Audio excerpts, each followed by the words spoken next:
नमस्कार, संवेग IAS academy में आप सभी का स्वागत है। आज हमारे साथ जुड़ रही हैं सताक्षी शर्मा जी। सताक्षी शर्मा ने यूकेपीएससी 2024 के रिजल्ट में रैंक 5 डीवाईएसपी हासिल किया है। सताक्षी, आपका बहुत-बहुत स्वागत है संवेग आईएएस के इस चैनल पर। और आपको कैसा फील हो रहा है? Thank you so much sir. मतलब मज़ा आ रहा है क्योंकि इस चीज़ के लिए मैंने प्रिपेयर बहुत लंबे टाइम से किया था, 4-5 साल से। और अपने नाम के आगे अधिकारी तो हर कोई मतलब जो भी इस फ़ील्ड में तैयारी कर रहा है वो देखना चाहता है। तो सिमिलर मेरा एक्सपीरियंस था। तो जब रिज़ल्ट आया मैंने देखा तो मैं बहुत मतलब इमोशनल क्राई बेबी हूँ, जो हँसी-खुशी हर मोमेंट पे रो जाता है बच्चा।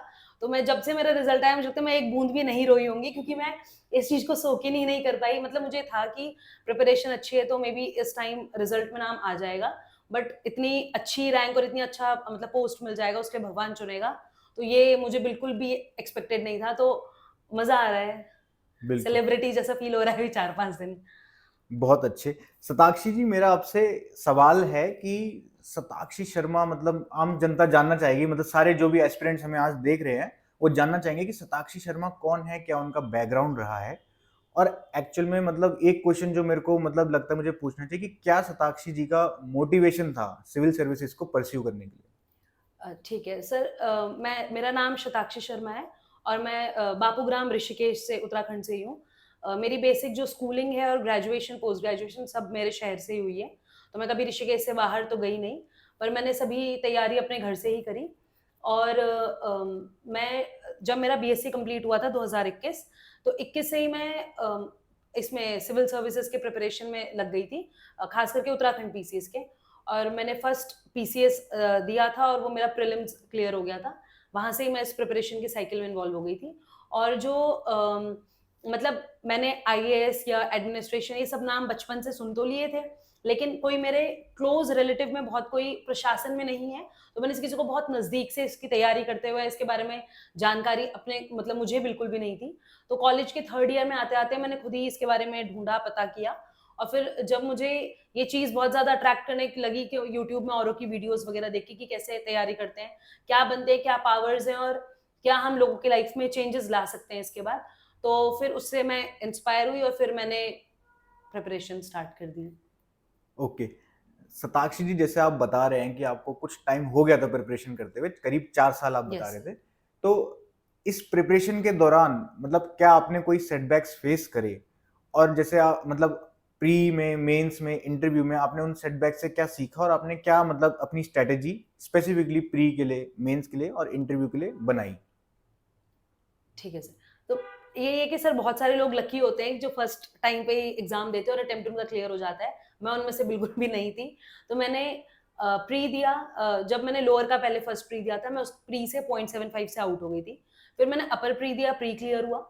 प्रीलिम्स जैसे ही क्लियर हुआ तो क्योंकि प्री और मेंस के बीच में 8 या 9 महीने का गैप था, तो मैंने मेंस की प्रिपरेशन करी। मेरा सिलेबस तो पूरा कंप्लीट हो गया था, मैंने पढ़ लिया था, पर मैं ये बोलूँगी कि मैं उतनी मेंस की मैंने पेपर प्रैक्टिस नहीं करी थी जितनी की करनी चाहिए थी। तो शायद मुझे लगता है ये मेरा सेटबैक रहा था कि मैं पीसीएस 2021 में मेंस आउट हो गई थी 6 नंबर से। और फिर लेकिन आयोग भी मुझे लगता है कि जितना मैं उसे पसंद करती हूँ, उतना ही वो मुझे पसंद करता है। उसने मुझे एक लूप में फँसा के रखा कि अगर मेरा कोई एक एग्ज़ाम फेल होता था, तब तक मेरा दूसरे किसी एग्ज़ाम का प्री क्लियर हो जाता था। तो बेसिकली जैसे ही मैं पीसीएस मेंस आउट हुई, तब तक मेरा आरओ-एआरओ का प्री क्लियर हो गया था। वहाँ मेरा मेंस भी क्लियर हुआ, साथ-साथ फिर इसका प्री भी मतलब। लेकिन ये है कि और एग्ज़ाम्स अगर मैंने दिए भी, तो वो एक मतलब अल्टरनेटिव की तरह ही रखे, मेन फ़ोकस हमेशा से पीसीएस ही था। तो प्रीलिम्स में मेरी अच्छी पकड़ थी। मेरा क्योंकि मेंस लिखने का मीडियम इंग्लिश था, बहुत सारे लोग मुझसे पूछ भी रहे थे, तो मैंने मेंस इंग्लिश में लिखा था, तो उसकी प्रिपरेशन मैंने खुद से ही करी। अ, उसके लिए जो प्रीलिम्स है, अब आप तीनों का सेपरेटली पूछ रहे थे, तो जैसे प्रीलिम्स है, प्रीलिम्स के लिए तो जैसे बेसिक बुक्स होती हैं कि आप वो कोई सी भी बुक्स, जैसे उत्तराखंड है तो उसके लिए लोग परीक्षा वाणी बीएस नेगी पढ़ रहे हैं। अगर करंट अफेयर्स पढ़ना है, तो आप प्रतियोगिता दर्पण रेफर करते हैं। उसके अलावा आप ऑनलाइन जैसे विजन आईएएस है, इनसाइट्स है, सबके अपनी पीडीएफ रहती हैं। मंथली पीडीएफ है चाहे डेली वाइज़ जैसे आपको पढ़ना है, आप वहाँ से रिवाइज़ कर सकते हैं। और जो सब्जेक्ट वाइज़ हैं, जैसे हिंदी मीडियम के होते हैं, वो अधिकतर परीक्षा वाणी की हर सब्जेक्ट की भी बुक्स आती हैं अपनी। उसके अलावा आप दृष्टि की बुक्स हो गई, या फिर अगर कोई यूपीएससी का ही मटेरियल रेफर करता है, जैसे मैंने पॉलिटी के लिए लक्ष्मीकांत पढ़ी, मैंने मॉडर्न इंडिया स्पेक्ट्रम पढ़ी है। उसके अलावा ज्योग्राफी के लिए मैंने पीएमएफ आईएएस के नोट्स पढ़े हैं, क्योंकि मैं प्री मेंस कंबाइन करके पढ़ती थी। तो प्रीलिम्स मैंने यहाँ से कवर किया, साथ ही साथ प्रीलिम्स के लिए पीवाईक्यू बहुत इंपॉर्टेंट है। मेरा एमसीक्यू में बहुत अच्छा हाथ नहीं है पहले से ही, इसीलिए मैं शायद आरओ में भी फाइनल से आउट हो गई, क्योंकि उसमें जो 200 मार्क्स का था वो ऑब्जेक्टिव ही था, और इसमें भी मेरे प्री में बहुत अच्छे स्कोर नहीं है। लेकिन ये मुझे पता था कि मेरी जो सब्जेक्टिव पावर है वो बहुत अच्छी है, स्ट्रांग है। तो अगर मैं मतलब प्रीलिम्स में क्वालिफाई करती तो थी हर स्टेज में, बट बहुत ही इमेंस उसमें वो नहीं था। तो उसमें यही है कि ज़्यादा से ज़्यादा जितने आप पीवाईक्यू लगा सकते हैं, उत्तराखंड पीसीएस के भी, साथ-साथ यूपी पीसीएस के भी, उसमें उत्तर प्रदेश का पार्ट जो है, या जो अदर चीज़ें जो पुराना करंट अफेयर्स है उसको हटा के जो आप और सिमिलर क्वेश्चंस हैं उनको आप सॉल्व करेंगे, तो वहाँ से प्री अच्छा हो जाएगा। मेंस के लिए इस बार ये फायदा हुआ है कि पिछला जो 2021 का मेंस था वो बिल्कुल पुराने पैटर्न में ओल्ड फैशन था, और वो अच्छा ये है कि वो चेंज भी हो गया, अब वो रेलेवेंट भी नहीं है। तो अब जो गवर्नमेंट 2024 के पीसीएस से, सॉरी, आयोग ने जो सिलेबस दिया था वो यूपीएससी के साथ अलाइंड है। तो बेसिकली अगर कोई भी बच्चा एस्पिरेंट यूपीएससी के लिए प्रिपेयर कर रहा है तो वो साथ साथ यूकेपीएससी भी ऑटोमेटिकली दे सकता है, क्योंकि जीएस 1 to 4 वही सिमिलर है, एसए और हिंदी का पेपर है, उसके अलावा 2 पेपर उत्तराखंड के हैं। तो मैंने मेंस के लिए एक तो विजन आईएएस की जो बुकलेट है वो जीएस 1 to 4 के लिए रेफर की थी। पेपर 2024 का था, मेरे पे 2023 की बुकलेट थी, तो मैंने ये किया था कि हर पेपर में जैसे जीएस 1 है या जीएस 2 है, तो जो भी उसमें टॉपिक है उस टॉपिक को मैंने पढ़ा रखा, उसके साथ साथ जो रेलेवेंट उसमें करंट हो रहा है वो उसके साइड बाय लाइन होती है, उसमें नोट्स लिखे होते हैं, वहां लिख दिया। फॉर एग्जाम्पल वहां पे कोई टॉपिक है ग्लोबलाइजेशन को लेके, या फिर कोई ट्रेड रिफॉर्म्स को लेके, या फिर कोई भी तरीके के रिफॉर्म्स है, तो उसमें जो नोट्स हैं या फिर अगर वो बजट का ही है तो बजट उसमें पुराना होगा, तो जो आपका अपडेटेड वर्जन आया है, जो अपडेटेड इन्फॉर्मेशन है, आप उसको साइड में लिख दें। या फिर कोई भी अगर स्कीम्स वगैरह के बारे में आप पढ़ रहे हैं तो वहाँ जो स्कीम्स लिखी हुई हैं उसके अलावा जो नई स्कीम्स आई हैं वो आप ऑटोमेटिकली उसमें मेंशन कर दो। तो वो मैं अपना मतलब मेरे जो नोट्स थे वो थे विजन के 1 जीएस 1 2 3 4 के, लेकिन वो सारे अपडेटेड थे। वो जो भी कुछ नया मैं करंट में पढ़ती थी तो उस सिमिलर टॉपिक के साथ उसको मैं अटैच कर देती थी।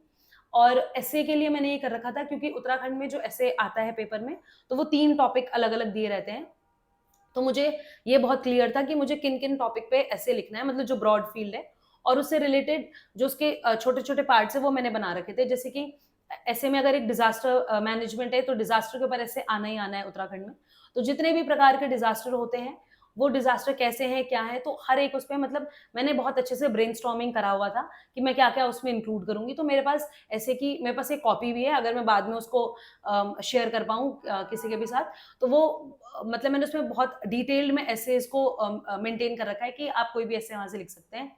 उसके अलावा हिंदी के लिए बहुत सारे लोग हरदेव बहारी की बुक भी पढ़ते हैं।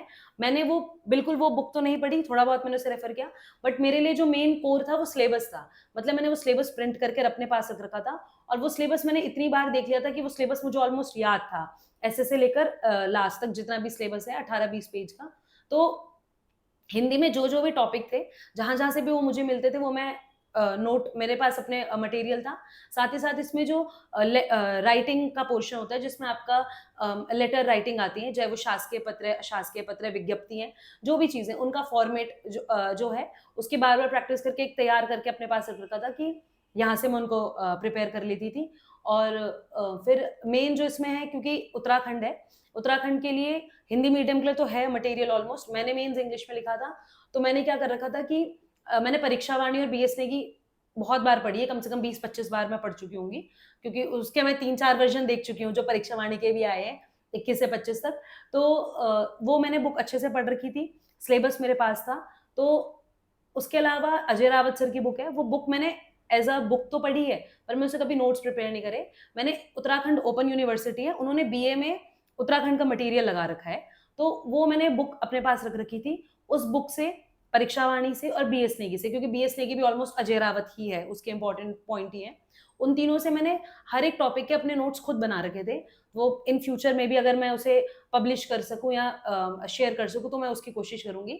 तो GS5 और GS6 के हर एक मतलब जो भी सिलेबस में टर्म था, उस टर्म के बारे में जो भी मुझे इंपॉर्टेंट इन्फॉर्मेशन लगती थी, उन चारों बुक से मैंने खंगाल के अपने पास रख रखी थी, तो एक प्रॉपर मैंने नोट्स बना रखा था।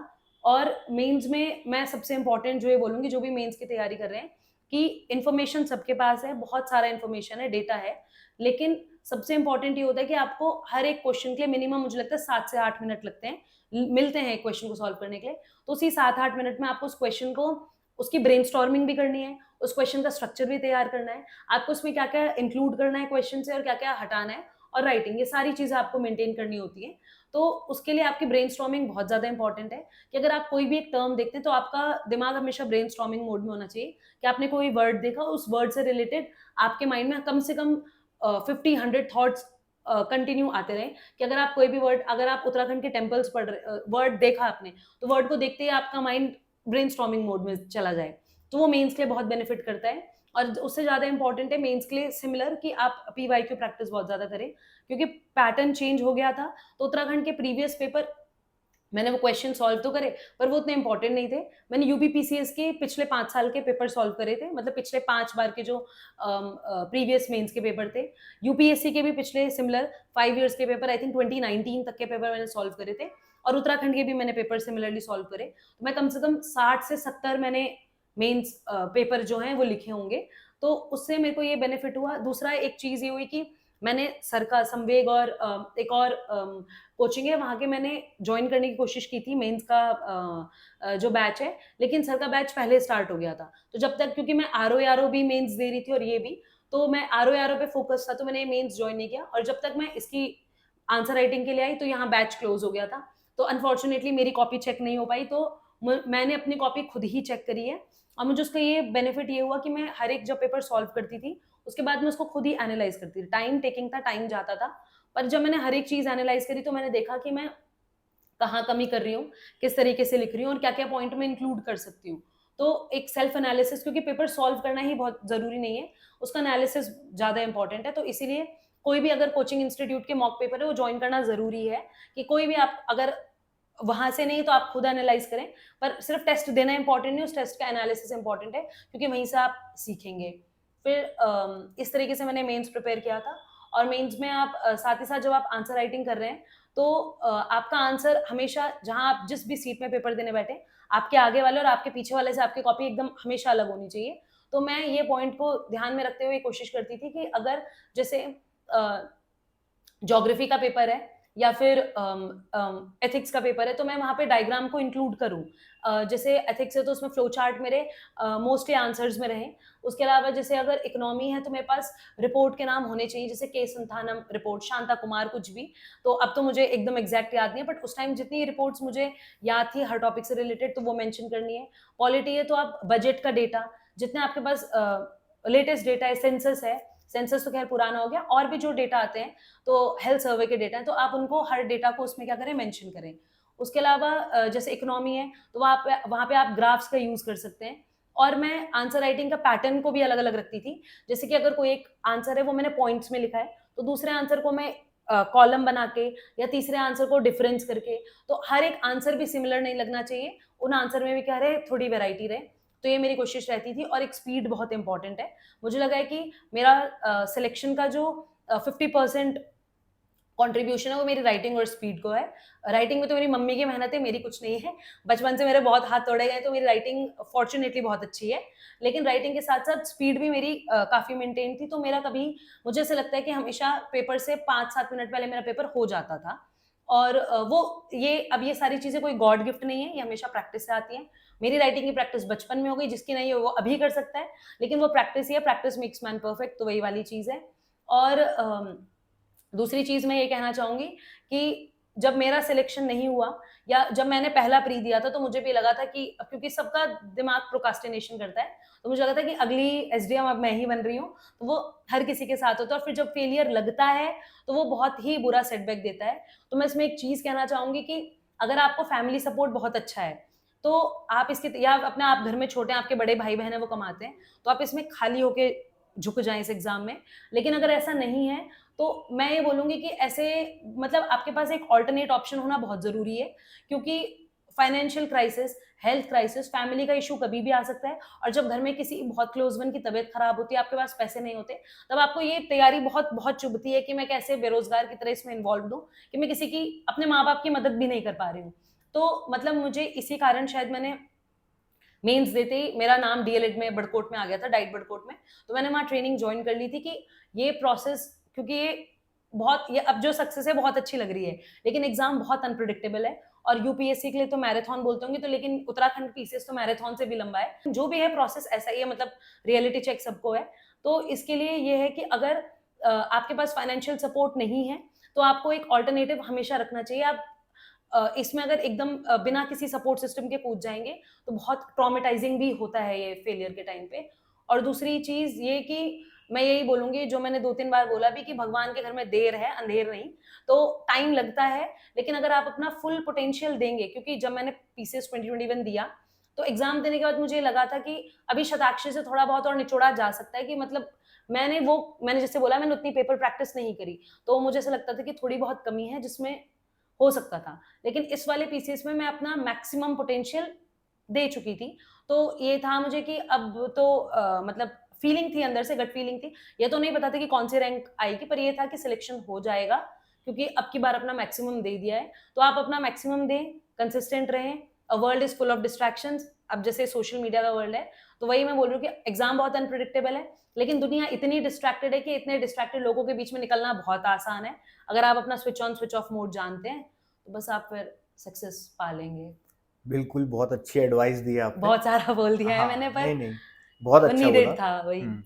मेरा एक आपसे क्वेश्चन ये है कि शताक्षी जी, आपकी क्या एडवाइस होगी उस शताक्षी शर्मा को जो अभी 4 साल पहले प्रिपरेशन शुरू कर रही है?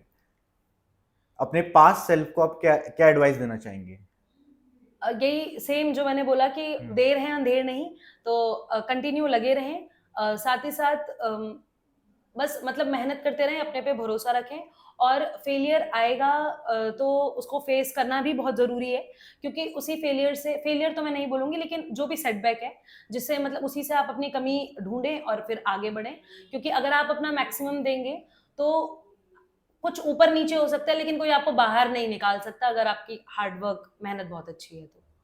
यही। फाइनली मेरा आपसे एक लास्ट क्वेश्चन ये है कि संवेग आईएएस से आप किस चरण पर जुड़े और आपका यहाँ पे ओवरऑल एक्सपीरियंस कैसा रहा है? अच्छा, तो मैं संवेग आईएएस में सर से तब मिली जब मेरी टांग टूटी हुई थी अनफॉर्चुनेटली इतनी खराब तरीके से।